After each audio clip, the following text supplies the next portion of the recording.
এমতো অবস্থায় রাসূল করিম সাল্লাল্লাহু আলাইহি সাল্লাম হাদিয়া নিয়ে যখন পাঠিয়ে দিলেন, দরজায় কড়া আঘাত করেছেন, সালাম দিয়েছেন, আসসালামু আলাইকুম ইয়া আহলিল বাইত। বাড়ি থেকে হযরত আলী দরজা খুলে দিয়েছেন। সালামের জবাব দেওয়ার পরে বাড়িতে এসে বলতেছে, হে হে সাবা, তোমার কি খবর, তুমি কি জন্য এসেছো? সঙ্গে সঙ্গে আলীকে বলতেছে, ও আলী, আমি বাড়িতে এসেছি, তোমাকে হাদিয়া স্বরূপ আমার রাসূল করিম সাল্লাল্লাহু আলাইহি সাল্লাম কিছু হাদিয়া পাঠাইছে, এই হাদিয়াটা তুমি গ্রহণ করো। সঙ্গে সঙ্গে হাদিয়াটা তার হাতে দেওয়া হয়েছে। হাদিয়াটা যখন হাতে দিয়েছেন আল্লাহর রাসূল, হাদিয়াটা গ্রহণ করার সঙ্গে সঙ্গে হযরত আলী বলতেছে, এখানে এই থুলের মধ্যে কয়টা আনার আছে, অর্থাৎ বেদনাটা হাদিয়া পাঠাইছে, বলেন না একবার সুবহানাল্লাহ। সঙ্গে সঙ্গে বলতেছেন 9টা আনার আপনার জন্য আমার রাসূল হাদিয়া পাঠাইছে।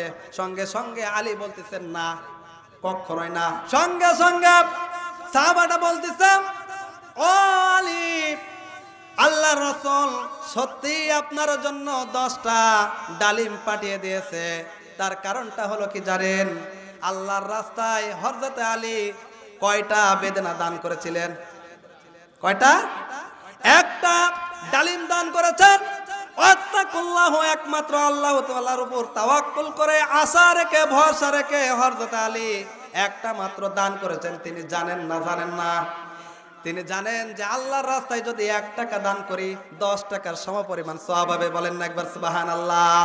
একটা যদি দান করি তাহলে 10 গুণ মহান আল্লাহ তাআলা বাড়ি দেবে, বলেন না একবার সুবহানাল্লাহ।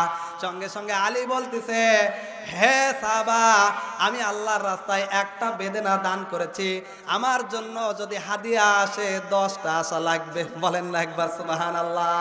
সঙ্গে সঙ্গে সাহাবা বলতেছে, হে হযরত আলী, বুঝার জন্য, তোমার মনটাকে পরীক্ষা করার জন্য আমি তোমার মাঝে 9টাই ডালিমটা দিয়েছি, আমার পকেটের ভিতরে আরো একটা ডালিম আছে।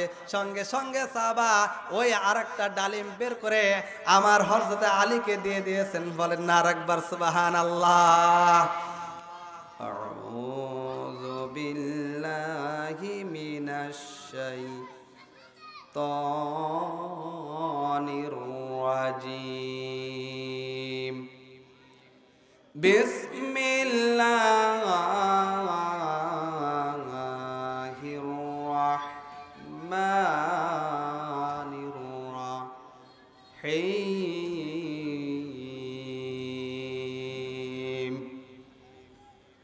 قد أفلح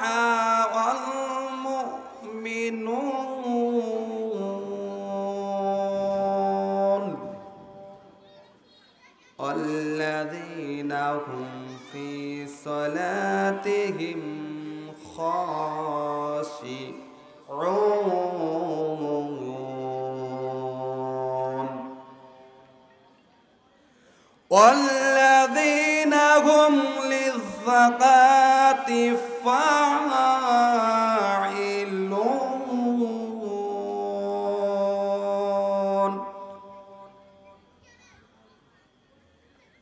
يا أيها الذين آمنوا اصبروا وصابروا ورابطوا واتقوا الله لعلكم تفلحون।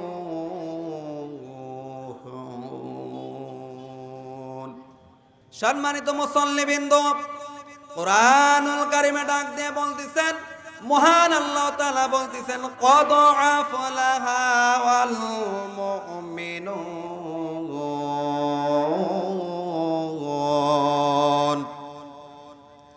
ওয়াল্লাযীনা হুম ফি সালাতিহিম খাশিউন। জোরে বলি আল্লাহু আকবার। আল্লাহ তাআলা কুরআনুল কারীমে সূরাতুল মুমিনের ভিতরে 1 নম্বর 2 নম্বর আয়াতে ডাক দিয়ে বলতেছে, হে ঈমানদারগণেরা, তোমরা সফল কাম করে ফেলে দিয়েছো। যারা এই নামাজের প্রতি বিনয়ী হয়েছে, যারা নামাজের প্রতি যত্নবান করেছে, যারা এই দুনিয়াতে নামাজ কায়েম করেছে, একমাত্র তারাই আমার কাছে সফল কাম করে ফেলে দিয়েছেন, বলেন না একবার সুবহানাল্লাহ। ও আল্লাহর বান্দারা, যেখানে নামাজের কথা বললেন, যেখানে সালাত আদায় করা বলতেছেন, বান্দারা তোমরা সালাত আদায় করো নম্রতা ভদ্রতা বজায় রেখে। এখন বলেন তো ইমানদার আর এই সালাতটা যদি আদায় করতে চাই, সর্বপ্রথম আমাদেরকে ইমান আখলাকটা চরিত্রটাকে পরিষ্কার করতে হবে, কি হবে না? কথা বলেন ঠিক। ও আল্লাহর বান্দারা, ইমানদার হতে হলে, ইমান নিয়ে যদি কবরে যেতে চান, আর এই ইমানদার বান্দা হয়ে যদি মৃত্যুবরণ করতে চান, সর্বপ্রথম মহান আল্লাহ তাআলা বলতেছেন, বান্দা তুমি যদি ইমানদার হয়ে মৃত্যুবরণ করতে চাও আর ইমানদার হতে চাও, মহান আল্লাহ তাআলার ব্যাখ্যা বিশ্লেষণ করে আমার রাসূল করিম সাল্লাল্লাহু আলাইহি সাল্লামকে বলতেছেন, ও আমার রাসূল, তুমি আমার বান্দাদের মাঝে থ্রো করে দাও, পৌঁছিয়ে দাও ওই সমস্ত কথা, যেগুলো কথাগুলো আমি তোমাকে শিক্ষা দিয়েছি, যেগুলো কথা অনুযায়ী তারা ঈমান নিয়ে আসবে, ঈমানের স্বাদ গ্রহণ করবে, এমনকি ঈমানের উপর পরিপূর্ণতা হবে, ওই সমস্ত কথাগুলো আমার পৌঁছিয়ে দাও, যাতে করে তারা নেককার মুমিন বান্দা হয়ে সালাত কায়েম করে আমার কাছে ফিরে আসতে পারে। কথা বলেন ঠিক কিনা?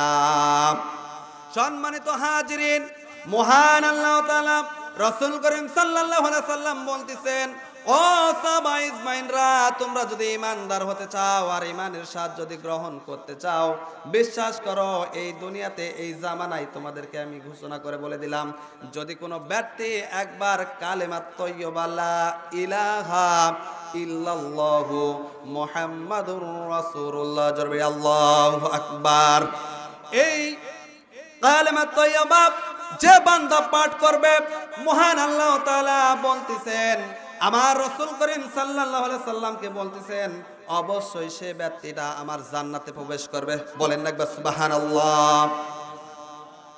কালেমা তাইয়্যিবা যদি আমরা পাঠ করতে পারি, মহান আল্লাহ তাআলা বলছেন ওই ব্যক্তি আমার জান্নাতে একদিন না হলো একদিন প্রবেশ করবেই করবে ইনশাআল্লাহ।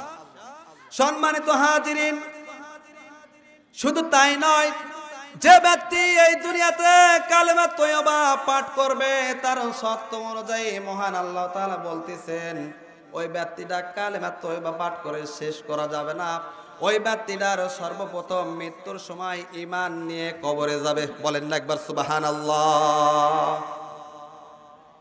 ও আল্লাহর বান্দারা, এখন আমরা যে ঈমানদার হব, এই ঈমানদার হওয়ার পিছনে সর্বপ্রথম আমাদের আখলাক চরিত্রকে ঠিক করতে হবে, সালাত কায়েম করতে হবে। যে সালাত আমাদেরকে 5 ওয়াক্ত নামাজের বিধান দিয়ে দিয়েছেন মহান আল্লাহ তাআলা, এই নামাজ যদি আমরা আদায় ঠিকঠাক মতন করতে না পারি, আমরা কি ঈমানদার হতে পারবো?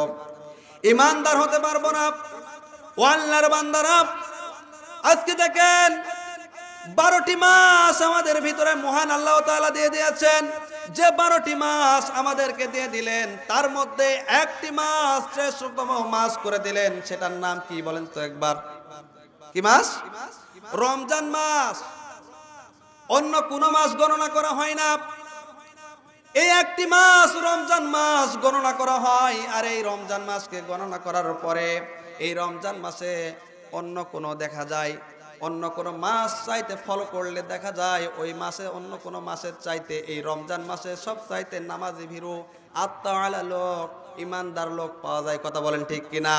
কিন্তু রমজান মাস যখন বিদায় হয়ে চলে যায়, তখন তার সাথে সাথে আমাদের নামাজও বিদায় হয়ে চলে যায়। কথা বলেন ঠিক কিনা? নামাজও বিদায় হয়ে চলে যায়। আগে দেখলাম রমজান মাসে মসজিদের ভিতরে ঢোকা যায় না, ভিড়াভিড়ি হয়ে যায়, নামাজ পড়তে সামনের কাতারে জায়গা পাওয়া যায় না।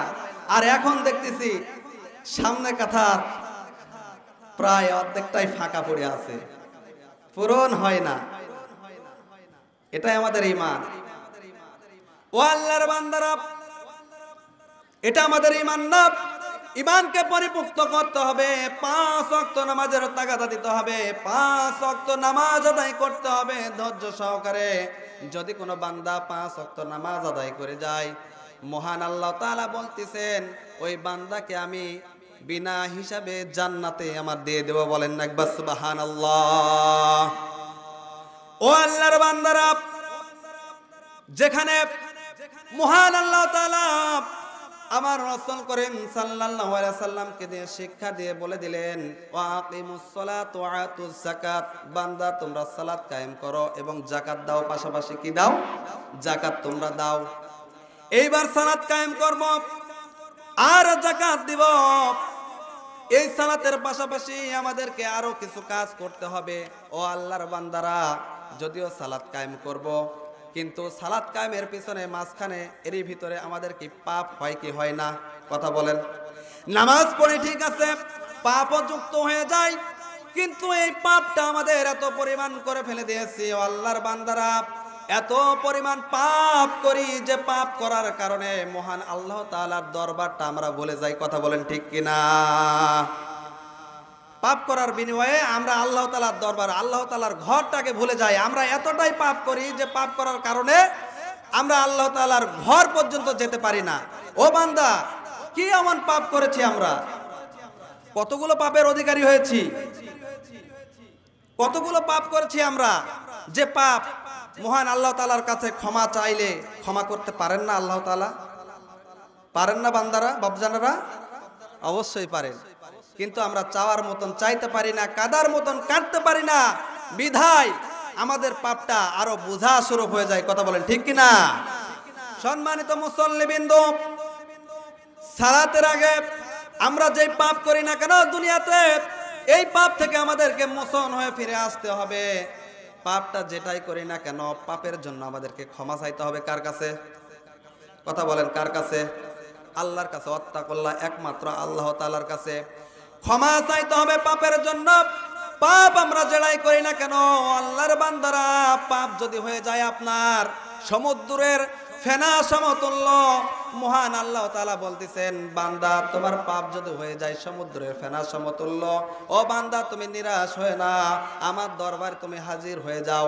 তোমার পাপ সমুদ্রের ফেনা সমতুল্য হয়ে গেলে আমি আল্লাহ তাআলা আমার সাগর সমতুল্য ভালোবাসা অনুভূতি নিয়ে তোমার সামনে দাঁড়িয়ে যাব। বলেন না একবার সুবহানাল্লাহ?